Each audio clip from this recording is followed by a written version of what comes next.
Nggak perlu takut galbay dipinjol, insya Allah aman kok.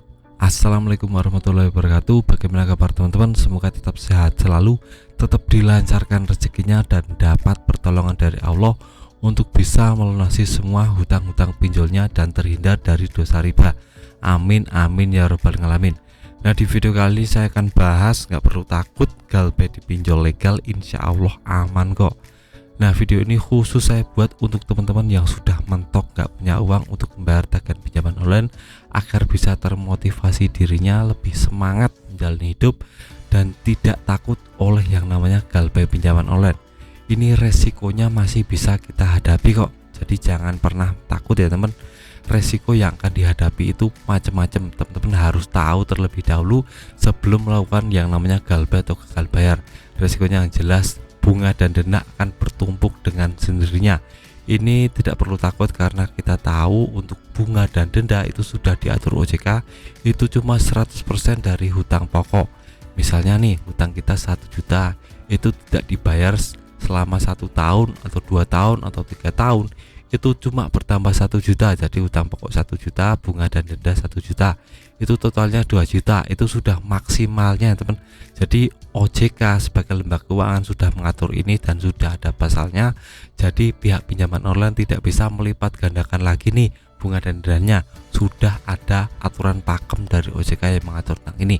Jadi kita bisa langsung ambil kesimpulan, kita bisa langsung tahu hutang kita jadi berapa. Itu wajib teman-teman tahu dan pahami ya teman.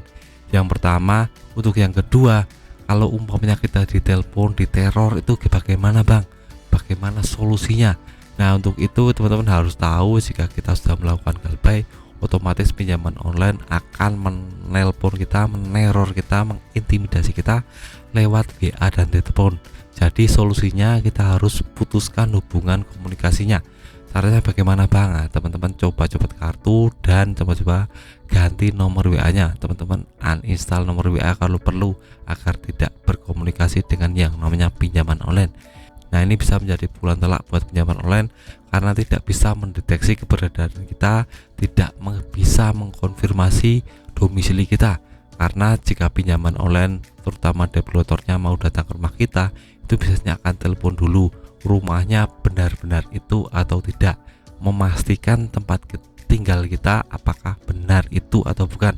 Karena biasanya nomor atau domisili yang kita tulis di daftar pinjaman online itu berbeda ya teman. Jadi pihak developer tidak mau rugi datang jauh-jauh, tahu-tahu rupanya beda ya teman. Jadi harus memastikan lewat WA atau telepon. Nah, jika kita matikan akses telepon, maka pihak developer juga tidak bisa menghubungi kita, tidak bisa memastikan domisili kita ada di situ atau tidak. Jadi developer juga akan mikir-mikir kalau mau datang ke rumah kita. Itu bisa menjadi pertimbangan teman-teman jika ingin hidupnya lebih tenang, lebih lega, lebih tidak was-was teman. Jadi putuskan hubungan dengan komunikasi pinjaman online ini sangat penting sekali. Tapi ada tapinya teman. Kalau umpamanya kita sudah putuskan hubungan tapi developer tetap datang, itu bagaimana bang? Nah, developer itu fungsinya untuk mengingatkan kita untuk membayar, tidak untuk yang namanya berlaku kasar, mengintimidasi, melakukan perlakuan kasar kepada kita. Kalau sampai developer melakukan itu, dia sudah melanggar peraturan OJK, sudah melanggar peraturan hukum di Indonesia. Jadi teman-teman bisa lawan saja karena itu sudah melanggar hukum. Jadi nggak perlu takut, nggak perlu was-was, nggak perlu yang namanya takut dengan yang namanya penagihan developer. Itu ada peraturannya, ada SOP-nya, jadi masih bisa kita jangkau ya teman. Jadi jangan pernah takut yang namanya penagihan developer. Nah, yang paling ditakutkan sebenarnya adalah slik OJK. Kenapa kok bisa gitu bang? Karena kalau kita sudah galbay selama 2 bulan, 3 bulan, 4 bulan, terutama untuk pinjaman online yang besar ya teman, katakanlah Akulaku, Kredivo, itu kan aplikasi yang sangat besar sekali. Slik OJK kita akan dilaporkan, jadi data kita otomatis jadi busuk. Nah, kalau umpamanya data kita sudah jadi busuk, kita tidak akan bisa untuk kredit HP, kredit di bank, kredit motor, kredit mobil, kredit yang namanya perumahan, KUR, BRI, itu tidak bisa semua ya teman. Ada sebagian orang yang masih membutuhkan ini dan perlu ini, terutama untuk pembiayaan modal ya teman. Karena banyak sekali orang yang pinjam bank itu fungsinya untuk permodalan usaha. Jadi kalau kita galbay itu otomatis mematikan akses kita untuk bisa pinjam di bank. Nah itu sangat pukulan telak sekali ya teman, bagi teman-teman pengusaha.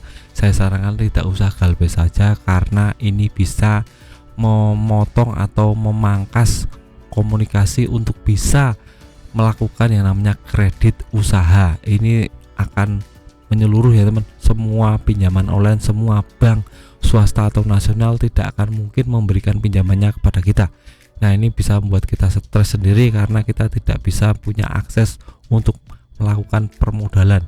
Nah itu saja dari saya tentang nggak perlu takut galbay dipinjol, insya Allah aman jika kita tahu hal-hal seperti ini. Nah semoga bisa terinspirasi dan bisa mengambil manfaat dari video ini. Sekian video dari saya, semoga bermanfaat, tetap semangat kehidupan yang lebih baik.